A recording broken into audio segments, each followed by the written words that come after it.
اسلامی السلام علیکم ورحمۃ اللہ وبرکاتہ۔ الحمد للہ وکفا وسلام علی حبیبہ المصطفیٰ، اما بعد فاعوذ باللہ من الشیطان الرجیم، بسم اللہ الرحمن الرحیم۔ ان اللہ وملائکتہ یصلون علی النبی یا ایہا الذین آمنوا صلوا علیہ وسلموا تسلیما۔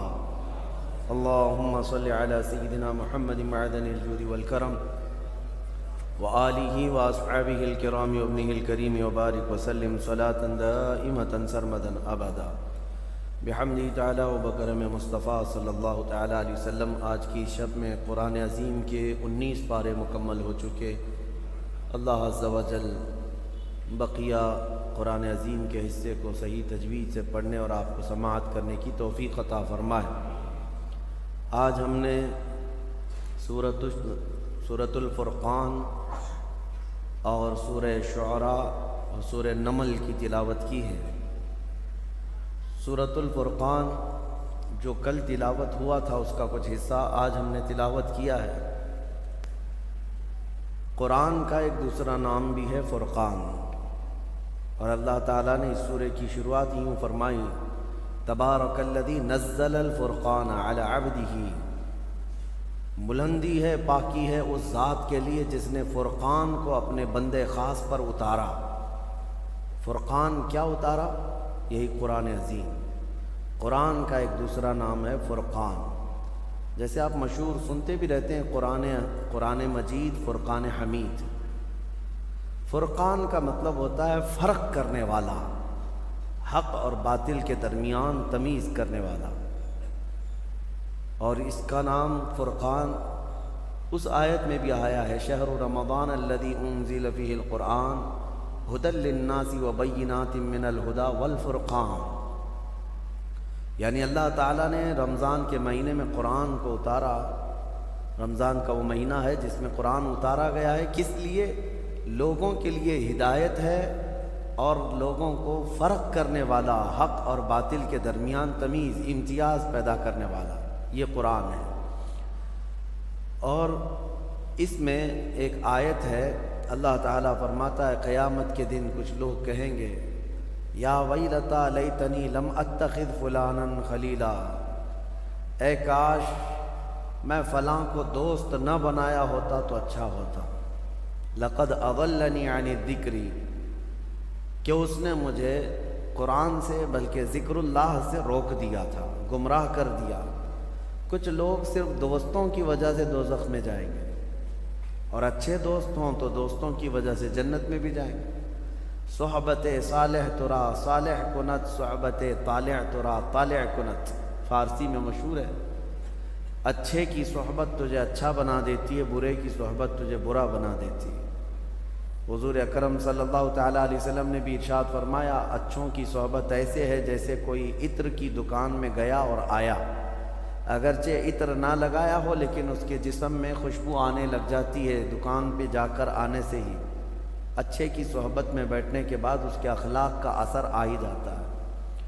اور برے کی صحبت کے متعلق حدیث پاک میں ہے، ایسے ہی ہے جیسے کوئلے کے کان میں گیا، کام نہیں کیا پھر بھی کپڑوں پر کالک لگی جاتی ہے، تو اثر ہو ہی جاتا ہے۔ اسی لیے اپنی صحبتیں دیکھو میرے عزیزو، کس کے ساتھ بیٹھتے ہو، کس کے ساتھ اٹھتے ہو، کس کے ساتھ چلتے پھرتے ہو، کس کے ساتھ تمہارے زندگی کے ایام گزر رہے ہیں، یہ بہت ضروری ہے۔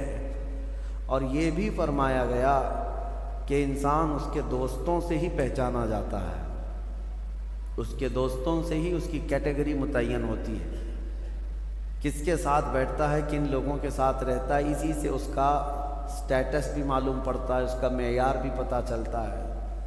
چوروں کے ساتھ رہتا ہے، اگرچہ چوری نہیں کرتا لیکن چوروں میں نام اس کا مل جاتا ہے۔ بہت ساری جگہوں پر آپ نے دیکھا ہوگا،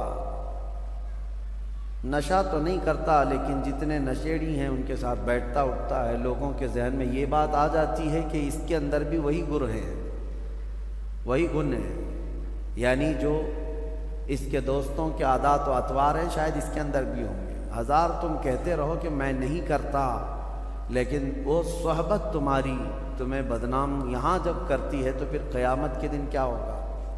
اللہ تعالیٰ فرماتا ہے قیامت کے دن کچھ لوگ چیخ رہے ہوں گے، چلا رہے ہوں گے، یا ویلتا لیتنی لم اتخذ فلانا خلیلا، اے کاش میں فلاں کی دوستی نہ کیا ہوتا تو اچھا ہوتا۔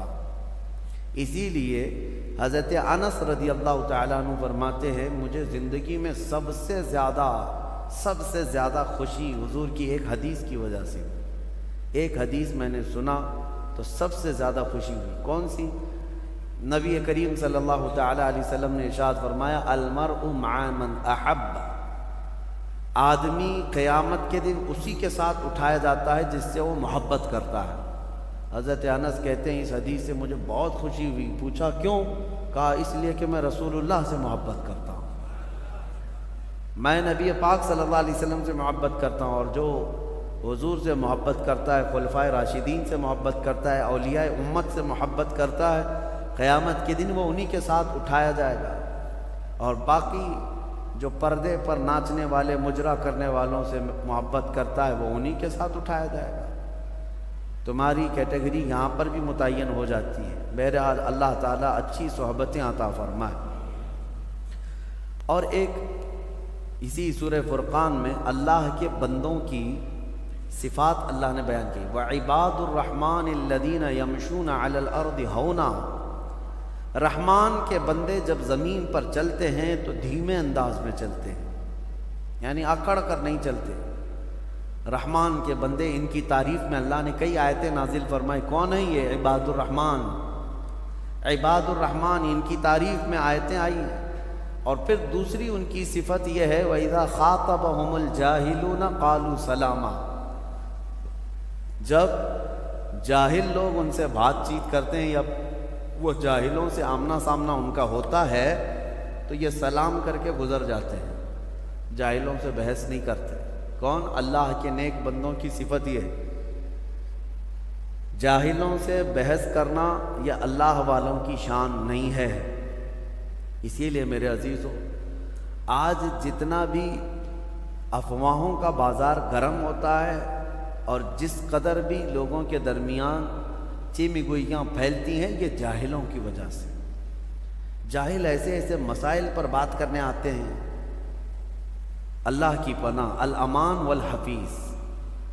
اسی لیے اللہ والوں کا یہ ہمیشہ سے طرہ امتیاز رہا ہے، وہ جہلا سے، جاہلوں سے جب ملاقات کرتے ہیں تو سلام کر کے گزر جاتے ہیں۔ آپ بھی اپنی یہ عادت ڈال لیں، جو پڑھا لکھا نہیں ہے یا جو جس طرح سے جاہل ہے، وہ اگر اعلیٰ قسم کی بحث لے کر بیٹھا ہے اور آپ بھی اس سے بحث کر رہے ہیں تو گویا کہ آپ کی بھی کیٹیگری وہی ہے، جاہلوں کی ہے۔ میں ایک مثال دیتا ہوں۔ امام اعمش تھے، ایک بہت بڑے امام گزرے ہیں۔ لوگ جو اہل علم تھے وہ آتے تھے اور ان کے پاس سوالات کرتے تھے، اور جب جاہل سوال کرتا ہے، اگر علم حاصل کرنے کے لیے ہو اور شریعت سے ریلیٹڈ ہو تو اچھا ہے، لیکن سوال میں اگر یوں کہے موسیٰ علیہ السلام ناشتے میں کیا کھاتے تھے، تم کو کیا پڑی ہے اس سے؟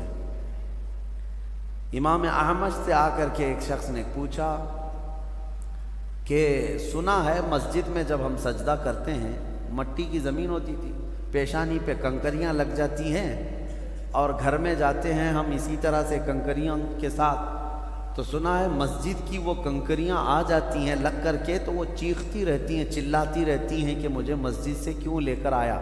جیسے اور بھی بہت سارے لوگ یہ کہتے ہیں مدینے کی مٹی لے کر کے آؤ تو وہ روتی ہے، ہاں بہت روتی ہے، اس کا کیا کرنا چاہیے کہ وہاں سے اٹھا کر کے تم لائے اس کی پاکیزہ جگہ سے۔ امام اعمش نے فرمایا، جب اس نے سوال کیا کہ وہ کنکریاں روتی ہیں، چلاتی ہیں، تو اس کا کیا حل ہے، تو آپ نے فرمایا ان کے گلے مضبوطی سے پکڑ لو، وہ ساری کنکریوں کے گردن دبا کے رکھو تاکہ کوئی نہ چلائے۔ تو اس نے کہا بھلا کنکریوں کا کوئی گردن ہوتی ہے، گلا ہوتا ہے؟ تو انہوں نے پوچھا پھر چلاتی کہاں سے چلاتی ہے؟ تو یہ اس طرح کے بہت سارے معاملات۔ اور وہی ایک امام اور گزرے ہیں، ان سے کوئی آ کر ایک جاہل سوال کر رہا ہے، شیطان ابلیس لعین کی بیوی کا نام کیا تھا؟ آپ نے فرمایا میں اس کی شادی میں گیا نہیں تھا۔ تو یہ جاہلوں سے مخاطب ہونا یا مخاطب ہونا دونوں ضرر ہے، ضرر ہے۔ کبھی کبھار ایسا ہوتا ہے کہ جاہل تمہارے ایمانی درجے کو بھی گرا دے گا، تمہارے ذہن و دماغ میں شک پیدا کر دے گا۔ اسی لیے قرآن میں اللہ فرما رہا ہے رحمان کے بندے جب جاہلوں سے ملاقات کرتے ہیں سلام کر کے گزر جاتے ہیں، یہی بہت چیز ہے ان کے لیے، یہی بڑی چیز ہے، سلام کرو اور گزر جاؤ، زیادہ سے زیادہ خیریت پوچھ لو۔ اور ایک بات میں آپ کو بتاتا ہوں اسی سے ملتی جلتی، کہ جنگل میں ایک مرتبہ جھگڑا ہو گیا تھا، کس کا؟ ایک گدھے کا اور ایک چیتے کا، گدھے کا اور چیتے کا جھگڑا ہو رہا تھا۔ کس بات پر؟ گدھا کہہ رہا تھا گھاس نیلی ہوتی ہے اور چیتا کہہ رہا تھا نہیں گھاس ہری ہوتی ہے، بہت جھگڑا کر رہے تھے۔ گدھے نے کہا نہیں نیلی ہوتی ہے، چیتا کہہ رہا نہیں ہری ہوتی ہے۔ دونوں فیصلہ کرنے کے لیے شیر کے پاس آئے، جنگل کا راجا تھا، تو دونوں نے جب یہ مقدمہ رکھا کہ گدھے کی بات یہ ہے چیتے کی بات یہ ہے، شیر نے کہا گھاس نیلی ہوتی ہے، گھاس نیلی ہوتی، گدھا صحیح کہہ رہا ہے۔ اس کو انعام بھی دیا اور کہا کہ چیتا غلط تھا اور اس کو کوڑے بھی مارے جائیں، 10 کوڑے مارے جائیں۔ تو وہ گھبرایا اور کہا بادشاہ سلامت میرے حق میں اتنا برا فیصلہ کیوں؟ کہا کہ یہ تیری سزا ہے، گھاس تو ہری ہی ہوتی ہے، گدھے سے بات کیوں کیا؟ یہ تیری سزا ہے، گدھا تیرے لیول کا نہیں تھا، گھاس ہری ہی ہوتی ہے لیکن جو تیرے لیول کا تھا نہیں اس سے تو مباحثہ کر رہا ہے، مناظرہ کر رہا ہے۔ تو یہ اس میں ایک درس ہے۔ لوگ آج جو نکڑ پہ بیٹھ کر کے مناظرے کر رہے ہیں، ڈیبیٹ کر رہے ہیں، ان کو دلائل چاہیے بخاری شریف سے، مسلم شریف سے، اور وہ بھی بحث کن معاملات میں کرتے ہیں؟ کبھی مولا علی کرم اللہ وجہہ الکریم کے متعلق، کبھی امیر معاویہ کے متعلق، کبھی خلفائے راشدین کے متعلق۔ ایسا لگتا ہے یہ سب کے آقا بیٹھے ہوئے ہیں جو ان میں فیصلہ کرنے بیٹھے ہیں، اور حضور پاک صلی اللہ علیہ وسلم کے علم غیب کے متعلق، ان کے حاضر و ناظر ہونے پر، ان کے بشر و نور ہونے پر ایسی بحثیں رہتی ہیں۔ میرے عزیزوں، میں یہ نہیں کہتا کہ آپ اسلامی ڈیبیٹ کا حصہ نہ بنیں، بالکل شوق سے، لیکن اصول پہلے علم حاصل کرو، اصول دین پڑھو، اس کے بعد شوق سے مناظرے کرو۔ اور یہاں حال یہی ہے کہ کسان جو ہے پھاوڑا چلاتا رہا کھیت میں اور اچانک کسی کا پیٹ درد ہوا، اس کو سرجن کے پاس لے جانا چاہیے کہ کسان کے پاس لے جانا چاہیے؟ اب اگر آپریشن تھیٹر میں کسان بھی آپریشن کرنے لگے تو کیا کرے گا؟ وہ پھاوڑے سے آپریشن کرے گا۔ اسی طرح سے جس کی جو فیلڈ نہیں ہے، جس کا جو میدان نہیں ہے، جب وہ اس میں کودتا ہے تو ادھر کی ادھر، ادھر کی ادھر کر دیتا ہے۔ اللہ تبارک و تعالی گمراہی سے محفوظ فرمائے۔ اسی لیے آدھا علم بھی مت حاصل کرو۔ میں نے دیکھا ہے بہتوں کو ایک قاعدہ کچھ سیکھ لیا تو اس کو ہر جگہ فٹ کرنے لگ جاتے ہیں۔ اسلام کی باریکیاں، اصول دین، اصول فقہ، اصول حدیث، بہت اس میں باریکیاں ہیں۔ اور یہ جو جتنے بھی گمراہ فرقے ہیں نا، یہ اسی طرح سے گمراہ ہوئے۔ انہوں نے ایک قاعدہ سیکھا اور اس کو سب پہ فٹ کرنے لگے، سنیوں پر اس کو فٹ کرنے لگے جو مشرکوں پر اتری ہوئی آیتیں تھیں، مشرکوں کے حق میں جو اتری ہوئی تھیں، ان آیتوں کو رسول پاک صلی اللہ علیہ وسلم پر جو اتری ہیں آیتیں مشرکین کے حق میں، وہ سنیوں پر فٹ کرنے لگ جاتے ہیں۔ گمراہی یہیں سے آتی ہے، اسی لیے آدھا علم حاصل مت کرو۔ مشہور محاورہ ہے، بلکہ ایک قول ہے، نیم حکیم خطرے جان، نیم ملا خطرے ایمان۔ یہ کہا جاتا ہے نا، آدھا ڈاکٹر جو ہے جان کا خطرہ ہے اور آدھا مولوی ایمان کا خطرہ ہے۔ اللہ تعالی حفاظت فرمائے۔ سورہ شعراء ہم نے تلاوت کی، جس میں کثیر انبیاء اکرام کا ذکر ہے۔ اتنی بہترین اس میں آیتیں ہیں۔ اللہ تبارک و تعالیٰ نے انبیاء اکرام علیہ السلام کے احوال اس طرح بیان کیے، پڑھنے میں لطف بھی آتا ہے، پڑھنے میں بڑا مزہ آتا ہے۔ ہر نبی کا ایک قول اللہ نے اس میں بیان فرمایا۔ نوح علیہ السلام 950 سال تبلیغ کرتے رہے، لوط علیہ السلام اپنی قوم کو ڈراتے رہے، حضرت صالح علیہ السلام اپنی قوم میں اللہ کی بڑائی بولتے رہے، حضرت شعیب علیہ السلام، ان سب نبیوں کا ایک قول یہ ہے، وہ اپنی قوموں سے یہ کہتے تھے ان اجری وما اسألکم علیہ من اجر ان اجری الا علی رب العالمین، اے لوگوں میں جو کچھ تمہیں سکھا رہا ہوں اس پر میں تم سے کوئی اجرت نہیں مانگتا، میرا اجر تو رب العالمین کے پاس ہے۔ یہ انبیاء اکرام کا قول تھا۔ اللہ تعالی ہمیں انہی کے نقش قدم پر چلا ہے۔ میں آپ سے یہی کہتا ہوں کہ ہم جو کچھ بھی یہاں خدمت کر رہے ہیں، نہ مسجد سے ہم اس کی کوئی اجرت کا مطالبہ کرتے ہیں، اور نہ ہی لوگوں سے مجھے کوئی توقع ہے، نہ ہی ہم نے کوئی مطالبہ رکھا ہے۔ اللہ تعالیٰ ان انبیاء کی سنت پر ہمیں زندہ رکھے۔ ہم جو کچھ بھی دین کا کام کر رہے ہیں، مولا ہمارا اجر قیامت میں عطا فرما۔ ہاں، اگر طے کر لیا آدمی، مانگ لیا، مطالبہ کیا، تو گویا کہ اس نے اپنی اجرت مانگ لیا اور دنیا میں برابر ہو گیا، اور مطالبہ نہیں کیا ہے تو انبیاء کی نیابت میں کام کر رہا ہے، وہ نبیوں اور رسولوں کی نیابت میں کام کر رہا ہے۔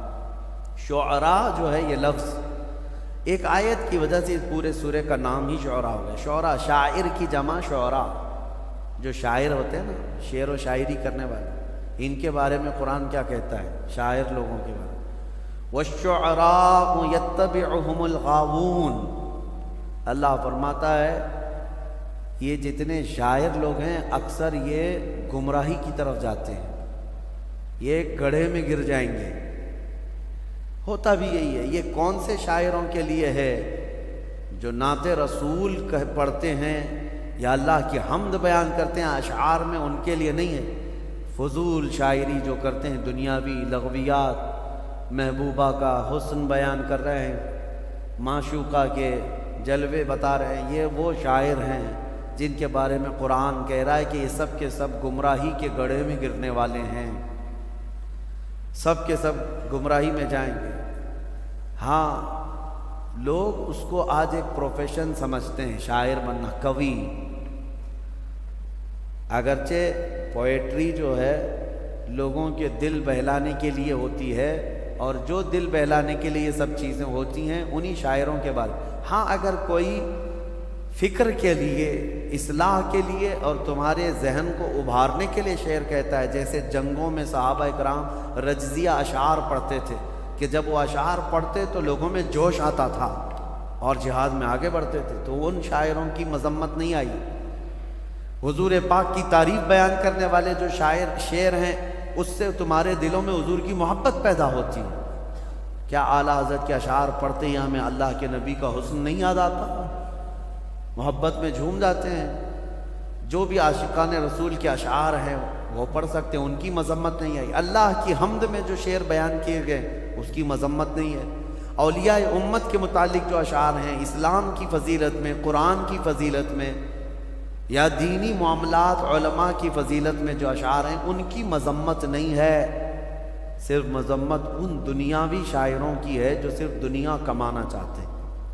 یہاں رک کر کے میں ایک تھوڑی سی بات یہ بھی عرض کر دوں میرے عزیزو، اگر کوئی نبی پاک صلی اللہ علیہ وسلم کی نعتوں کو بھی اپنا ذریعہ معاش بنا لیا، یعنی اس کو ایک ایسا دھندا بنا لیا اور جہاں پڑھتا ہے اس کی طلب یہی رہ جاتی ہے کہ مجھ پر نوٹوں کی برسات ہو، تو وہ نعت نہیں پڑھ رہا ہے اور نہ ہی اس کو کوئی اجر ہے، وہ کسی اجر کے لیے نہیں کر رہا ہے، وہ اپنی اجرت وہیں پر حاصل کر رہا ہے جو دنیاوی کاموں میں مشغول ہے۔ اور ایسے پڑھنے والوں سے کبھی عشق رسول بھی نہیں مل پائے گا، کبھی نہیں مل پائے گا۔ اب ہم نے دیکھا ہے ہمارے اس ملک میں بہت سارے شعراء کا حال، تو اللہ کی پناہ، وہ سٹیج ہلا دیتے ہیں، توڑ دیتے ہیں، اور جتنے پیسوں کی برسات آتی جائے اور ان کے بعد جوش بڑھتا چلا جاتا ہے، حال طاری ہوتا ہے۔ اور لوگوں میں بھی ایسا رواج پیدا کر دیا گیا ہے، جو جلسے میں جاتے ہیں وہ نوٹوں کی گڈیاں ساتھ میں لے کے جاتے ہیں۔ پہلے کا ایک رواج تھا، ایک دور تھا کہ جو نبی پاک صلی اللہ علیہ وسلم کی شان بیان کر رہا ہے اس کو نظر پیش کی جاتی تھی، ہدیہ پیش کیا جاتا تھا، ٹھیک ہے، لیکن یہ آج پورا کا پورا یہ دکھاوا ہو گیا اور ایک کھیل تماشا ہونے لگ گیا۔ اور ایک حیرت کی بات میں بتاؤں آپ کو، حیرت کی بات، میں بیٹھا بھی ہوں ایک محفل میں، حضور پاک صلی اللہ علیہ وسلم کی نعت پڑھتا رہا شاعر کافی دیر تک، ماحول ٹھنڈا رہا، نوٹ آ نہیں رہے تھے، ہم بھی بیٹھے ہوئے تھے، ایک پیر صاحب بھی تھے اس مجمع میں، شاعر نے جو ہے ڈائیورٹ کر لیا اپنے رخ کو اور وہاں سے پیر صاحب کی شان میں اب اشعار پڑھنے لگا، او جوش، ماحول گرم ہو گیا، لوگوں کے نوٹ نکلنے لگ گئے اور اس پر برسانے لگ گئے۔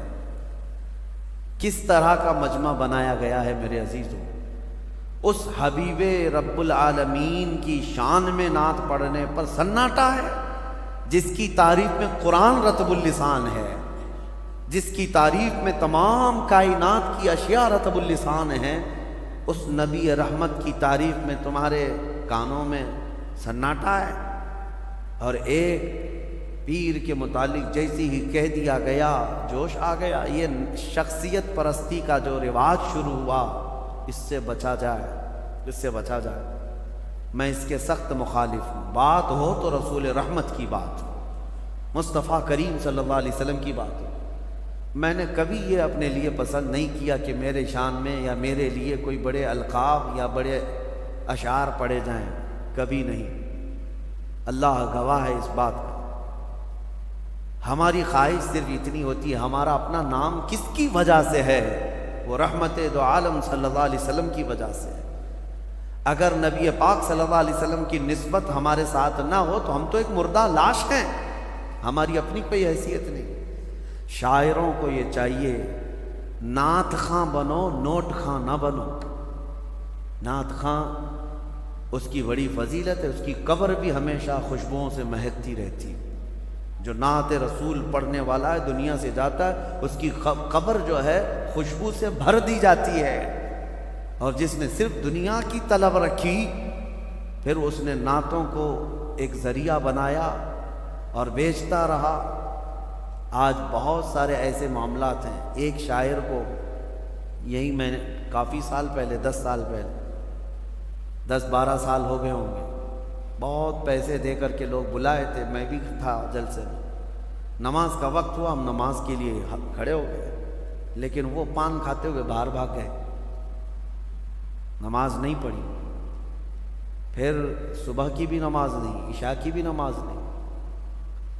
مجھے بہت اس چیز سے نفرت ہوتی ہے کہ نماز کے لیے ذرا برابر بھی سستی نہ کی جائے، کاہلی نہ کی جائے، چاہے وہ کوئی بھی ہو، معاف نہیں ہے اس کے لیے، پیر ہو کوئی بھی ہو۔ دوسرے دن وہ جلسے والوں سے میری بات ہو رہی تھی، تو میں نے پوچھا ایسا کیسے ہے؟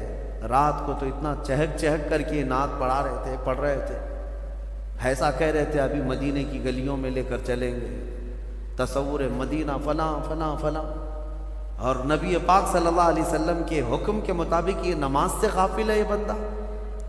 تو جا کر کے کسی نے کہا بھی کہ شاعر صاحب آپ نماز نہیں پڑھ رہے ہیں۔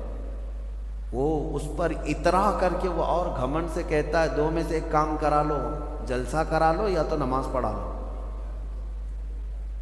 نعوذ باللہ من ذالک۔ یہ ایک بات پھیلی ہوئی ہے، مشہور بھی ہے۔ اللہ تعالیٰ ایسے ناہنجاروں سے ہماری حفاظت فرمائے۔ اپنی محفلوں کو پاکیزہ رکھو۔ نعت پاک یقیناً سننا چاہیے، عشق رسول بڑھتا ہے، لیکن کوشش یہ کرو کہ وہ نعت خواں جس کے پڑھنے سے نبی پاک صلی اللہ علیہ وسلم کا حسن یاد آ جائے، حضور پاک کی محفلیں یاد آنے لگے اور تمہارے دل میں عشق بڑھتا چلا جائے۔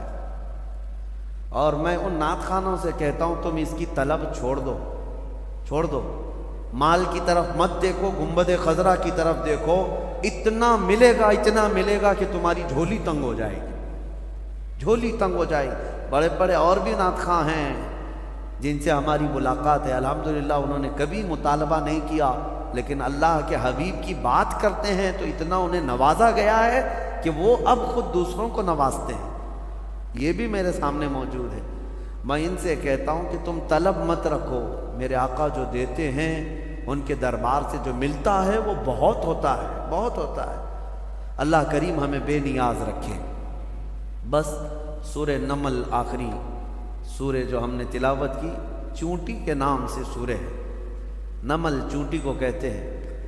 اور ایک واقعہ اس میں ذکر ہوا ہے حضرت سلیمان علیہ السلام کا، کہ اللہ تعالیٰ نے سلیمان علیہ السلام کو ہر جانور، ہر پرندے کی بولی سکھائی تھی۔ وہ اللہ کے نبی سارے پرندوں کی بولیاں جانتے تھے۔ ان کا ایک واقعہ بھی موجود ہے کہ وہ اپنی مجلس جب سجاتے تو سارے پرندوں کو، سارے جانوروں کو حاضر ہونے کا حکم دیتے، سب آ جاتے۔ ایک مرتبہ سب کو حاضر ہونے کا حکم دیا، جنات بھی، انسان بھی، پرند بھی، چرند بھی، جانور بھی، سارے پوری محفل کو دیکھتے ہیں۔ سلیمان علیہ السلام نظر ڈالتے ہیں اور کہتے ہیں اس میں ایک پرندہ غائب ہے جس کا نام ہدہد ہے، کہاں ہے یہ؟ وہ نظر نبی کی نظر ہے، امتی تو سب تھے لیکن جانوروں میں سے ایک پرندہ حاضر نہیں تھا۔ کہتے ہیں کہ مالی لا اری الہدہد، کہاں ہے؟ میں ہدہد کو نہیں دیکھ پا رہا ہوں، کہاں گیا ہے؟ اگر یہ غائب ہے بغیر بتائے، لأعذبنہ عذابا شدیدا، میں اسے سخت ترین سزا دوں گا۔ اگر وہ میرے بغیر بتائے گیا، کلاس سے غیر حاضر ہو رہا ہے بغیر بتائے، تو سلیمان علیہ السلام نے جیسے ہی کہا، سبوں نے کہا کہ اے اللہ کے نبی وہ غائب ہے، مجلس میں نہیں ہے۔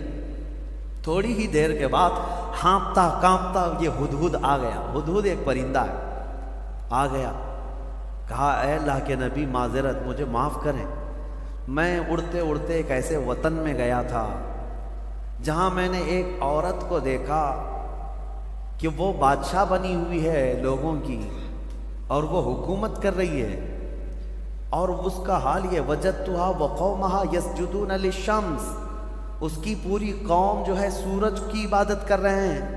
پرندہ تعجب کر رہا ہے لوگوں پر، پرندہ تعجب کر رہا ہے، سورج کی پوجا کرنے والوں کو میں دیکھ کر کے آیا۔ وہ پرندہ ہمارے ملک میں آتا تو کتنا تعجب کرتا، کیا کیا پوجا کر رہے ہیں۔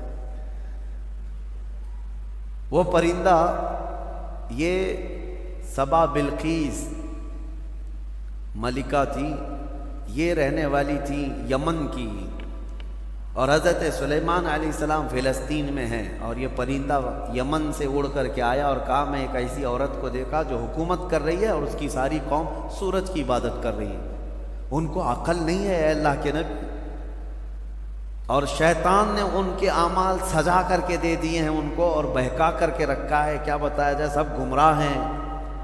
تو سلیمان علیہ السلام نے کہا ٹھیک ہے، تیرا عذر قابل قبول ہے کہ تو ایک ایسی خبر لے کر کے آیا ہے، کیونکہ سلیمان علیہ السلام کی حکومت تقریباً پوری دنیا پر قائم تھی ان کے دور میں۔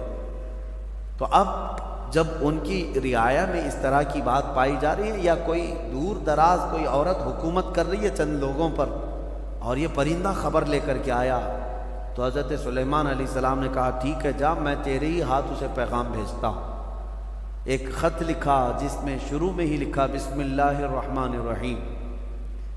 یہ خط لے کر کے اس کو کہا کہ جا اس سے کہہ دے کہ تو اور تیری قوم یہ سورج کی عبادت چھوڑ کر اللہ وحدہ لا شریک کی عبادت کریں۔ تو یہ خط جب گیا تو یہ ہدہد جا کر کے وہ ملکہ سبا بلقیس کے پاس خط چھوڑ دیا۔ بلقیس نے خط اٹھا کر پڑھا اور پھر ڈر گئی کہ سلیمان کی طرف، وہ بادشاہ تھے اس وقت کے، سلیمان علیہ السلام کی طرف سے خط آیا، اپنے درباریوں کو بلایا، کہا کیا کروں، مشورہ دو۔ سبوں نے کہا ہم طاقتور ہیں، بہت لڑیں گے، دیکھا جائے گا سلیمان علیہ السلام کی فوج اگر آتی ہے تو ہم لڑیں گے، ماریں گے۔ بلقیس نے کہا نہیں، لڑائیوں میں نقصان کے علاوہ کچھ نہیں ہوتا، شہر کے شہر تباہ ہو جاتے ہیں، اگر وہ اپنی فوج لے کر ہمارے علاقے میں آئے تو سب مر جائیں گے، شہر بھی برباد ہوگا۔ ایک کام کرتی ہوں، اکثر بادشاہ ٹیکس کے لیے یہ سب کرتے ہیں، یعنی جیسے یہاں پر بھی ہوتا تھا کہ علاقے فتح کرتے تھے، اور اس علاقے کا جو نواب ہوتا یا راجہ ہوتا اگر وہ ٹیکس دینے لگ جائے تو چھوڑ دیا جاتا۔ تو بلقیس کہتی ہے کہ دیکھتے ہیں بڑے بڑے ہدیے، تحفے اور مال دے کر سلیمان علیہ السلام کو بھیج دیں گے کہ سال میں ہم لوگ اتنا دیتے رہیں گے، ہمیں چھوڑ دیجیے۔ کہا سب لوگوں نے یہ مشورہ پسند کیا، اور پھر بہت سارے تحفے اور ہدایہ لے کر کے لوگ سلیمان علیہ السلام کے پاس آئے اور پیش کیا، یہ ہماری ملکہ بلقیس کی طرف سے ہدیہ ہے، آپ کے لیے قبول فرمائیں۔ سلیمان علیہ السلام نے دیکھا اور کہا اتمدوننی بمال فما آتانی اللہ خیر مما آتاکم، تم یہ ہلکے مال سے مجھے لبھانے آئے ہو؟ تمہارے پاس جو ہے اس سے کئی گنا زیادہ بہتر اللہ نے مجھے عطا فرمایا، لے جاؤ اس کو، واپس لے جاؤ، اور ہم آ رہے ہیں ایک ایسی فوج لے کر جس کو نہ تم نے پہلے کبھی سنا تھا اور نہ کبھی قیامت تک سن سکو گے، ایسی فوج لے کر اب ہم آ رہے ہیں۔ سلیمان علیہ الصلوۃ والتسلیم نے کہہ کر کے بھیجا، جاؤ، اگر تمہاری ملکہ سبا بلقیس آ جاتی ہے تو ٹھیک ہے، ورنہ ہم فوج لے کر کے آئیں۔ انہوں نے کہا ہم پیغام لے کر جاتے ہیں، اور جا کر کے کہا لوگوں نے کہ انہوں نے تو مال کا ایک قطرہ بھی نہیں پکڑا، ایک سکہ بھی نہیں لیا، واپس کر دیا۔ بلقیس نے کہا تب تو پھر وہ کچھ اور چاہتے ہیں۔ اس کا ایک تخت تھا جس پر وہ بیٹھتی، اس کے متعلق ہے کہ وہ سونے اور چاندی سے جڑا ہوا، 80 گز لمبا، 40 گز چوڑا، بہت بھاری، جو جواہرات سے جڑا ہوا، اور اس کو جہاں رکھا جاتا تھا 7 دروازے تھے، 7 پہرے دار تھے۔ وہ اپنے محل کے اندر اس تخت کو رکھتی اور اس پر بیٹھتی تھی، بلقیس ملکہ تھی۔ اب وہ اپنی فوج کے ساتھ یمن سے نکلی ہے، کہاں؟ فلسطین آنے کے لیے۔ سلیمان علیہ السلام کو خبر ہوئی تو اپنی مجلس سجاتے ہیں اور اس کے بعد پوچھتے ہیں کوئی ہے میری مجلس میں جو بلقیس کے آنے سے پہلے اس کا تخت یہاں لے کر کے آ جائے؟ قرآن میں ہے قال عفریت من الجن انا آتیک بہ قبل ان تقوم من مقامک، اے اللہ کے نبی میں لے کر کے آ جاؤں گا۔ کون کہہ رہا ہے؟ ایک جن۔ عفریت من الجن کا مطلب ایک سرکش جن تھا، بہت بھاری دیو تھا، بڑا جن۔ وہ کہتا ہے کہ میں وہ تخت لے کر کے آ جاؤں گا۔ کب تک؟ کہتا ہے آپ کی مجلس ختم ہونے سے پہلے لے کے آؤں گا۔ جنات کی بڑی طاقت ہوتی ہے، اسی لیے بہت سارے بابا لوگ جنات کو قبضے میں کرنے کی کوشش کرتے ہیں۔ ہاں، کیا کیا عمل کر کر کے موکل حاصل کرنے کے لیے کوشش کرتے ہیں، اور یہ موکل ہوتے کیا ہے میں آپ کو بتاؤں۔ بیچاروں کو یہ خود کو نہیں پتا ان کی خود کی طاقت کتنی ہے، ان سے خود سے جنات بھاگ رہے ہوتے ہیں ڈر کے، آپ سے بھی ڈر کے بھاگتے ہیں جنات، آپ کو پتہ نہیں۔ اور حیرت کی بات یہ ہے کہ تم خود ان سے ڈرے ہوئے بیٹھے ہو، پتہ نہیں کہاں سے جن آ جائے، جن تم سے ڈر رہا ہے، پتہ نہیں انسان کیا کر لے گا، تمہاری طاقت زیادہ ہے۔ تو جن نے جب یہ کہا کہ آپ کی مجلس ختم ہونے سے پہلے میں لے کے آؤں گا، سلیمان علیہ السلام نے کہا اس سے بھی جلدی کوئی لا سکتا ہے؟ قرآن میں ہے قال الذی عنده علم من الکتاب انا آتیک بہ قبل ان یرتد الیک طرفک۔ سلیمان علیہ السلام کی امتیوں میں سے ایک انسان جو اس وقت کے ولی تھے، حضرت آصف بن برخیہ، کھڑے ہوئے، کہا اے اللہ کے نبی میں لے کے آؤں گا۔ کہا کب تک لاؤ گے؟ کہا آپ کی پلک جھپکنے سے پہلے لاؤں گا، آپ کی پلک جھپکنے سے پہلے میں لاؤں گا۔ یہ قرآن کے الفاظ میں بتا رہا ہوں۔ فلما رآہ مستقرا عنده، ابھی سلیمان علیہ السلام بات کمپلیٹ کر رہے تھے، سلیمان علیہ السلام نے گھوم کر کے دیکھا تو وہ تخت لا چکے تھے۔ جا کر کے تھوڑا سا میپ میں چیک کر کے دیکھ لینا فلسطین سے یمن کا ڈسٹینس کتنا ہے، یمن اور فلسطین میں کتنے کلومیٹر کا فاصلہ ہے۔ اور یہ اس زمانے کی بات کر رہا ہوں جب کوئی بھی تیز رفتار راکٹ وغیرہ تو چھوڑو، ایک بس بھی نہیں تھی، ایک کار بھی نہیں تھی۔ اس وقت کوئی سواریاں اگر تھیں تو صرف اونٹ اور گھوڑے تھے، اس کے علاوہ کوئی نہیں، انٹرنیٹ نہیں تھا، موبائل نہیں، اور نہ ہی فاسٹ۔ میاں میں یہ نہیں کہہ رہا کہ ای میل آیا، میں یہ کہہ رہا ہوں پورا تخت آیا، پورا تخت آیا، فزیکلی پکڑ کے دیکھ سکتے ہو، یہ نہیں ہے کہ صرف اس کی تصویر آئی تھی۔ اب میں آپ کو بتاؤں، سلیمان علیہ السلام نے جب یہ دیکھا تو کیا کہتے ہیں جانتے ہیں؟ اچھا ایک بات میں آپ کو بتا رہا ہوں، سلیمان علیہ السلام کون ہے؟ اللہ کے نبی ہیں، اور تخت جو لائے وہ کون ہے؟ اللہ کے ولی ہیں، نبی نہیں تھے، وہ ولی تھے۔ سلیمان علیہ السلام خود بھی تو لا سکتے تھے، ارے وہ جنات سے پوچھ رہے ہیں اور اپنے امتیوں سے پوچھ رہے ہیں، سلیمان علیہ السلام خود بھی تو لا سکتے تھے۔ یہ عقل کے اندھوں کو اس میں درس ہے جو نبی کی طاقت پر سوال کرتے ہیں۔ سلیمان علیہ السلام لاش ضرور سکتے تھے، لیکن یہ چھوٹا کام ان کے ذہن نہیں دیتا تھا۔ ان کے امت کا ایک چھوٹا آدمی بھی یہ کام کر سکتا تھا۔ لوگ تو آج یہ پوچھتے ہیں کہ نبی کو پیٹھ پیچھے کا علم نہیں، دیوار پیچھے کا علم نہیں، تمہارے باپ کی 70 پشتوں کا بھی علم میرے مصطفیٰ کو ہے۔ نبی پاک صلی اللہ تعالیٰ علیہ وسلم کو ہر شے کا علم اللہ نے عطا کیا ہے، اور طاقت و قوت کا عالم بھی یہی ہے۔ جب ان کے گدا بھر دیتے ہیں شاہان زمانہ کی جھولی، محتاج کا جب یہ عالم ہے تو پھر مختار کا عالم کیا ہوگا؟ محتاج کا جب یہ عالم ہے تو مختار کا عالم کیا ہوگا؟ اور وہ نبی نہیں تھے، ولی تھے، تخت لائے۔ سلیمان علیہ السلام نے اس بات پر کیا کہا؟ ھذا من فضل ربی۔ یہ نہیں کہا دیکھو میری طاقت کتنی ہے، کہا یہ جو کچھ بھی ہوا یہ میرے رب کے فضل سے ہوا، میرے رب کے فضل سے۔ لوگوں ہمیشہ اس بات کو یاد رکھو۔ ہمارے ہاں پہلے رواج تھا، گھروں کے اوپر بھی ایک تختی لکھ کر کے لگائی جاتی تھی، ھذا من فضل ربی، ہوتا تھا گھروں پر یہ لگائے جاتے تھے۔ کیوں؟ گھر میں نے بنایا ہے، محنت سے بنایا، کمایا ہے، چڑھایا ہے، دیواریں چھت ڈالی ہے، لیکن لاسٹ میں یہ جملہ لکھتے تھے یہ سب میری طرف سے نہیں، ھذا من فضل ربی، یہ میرے رب کے فضل سے ہے۔ یہ ہمیشہ مسلمانوں کو یاد رکھنا چاہیے۔ اب اس کے بعد ملکہ بلقیس پتہ نہیں کتنے دنوں کے بعد پہنچی، آئی دربار سلیمان میں۔ جب حاضر ہوئی تو حضرت سلیمان علیہ السلام نے کہا تھا نکروا لہا عرشہا، اس کے تخت کو جو ہے جگہ جگہ سے تھوڑا سا ڈیمیج کر کے رکھو، سوراخ کر کے رکھو۔ تخت اسی کا ہے، بلقیس کا۔ جب وہ آئی سلیمان علیہ السلام کے پاس تو سلیمان علیہ السلام اس کو تخت کے پاس لے گئے۔ اہٰذا عرشکی، تیرا تخت بھی ایسا ہی ہے جس پر تو بیٹھتی ہے، تیرا تخت بھی ایسا ہی ہے؟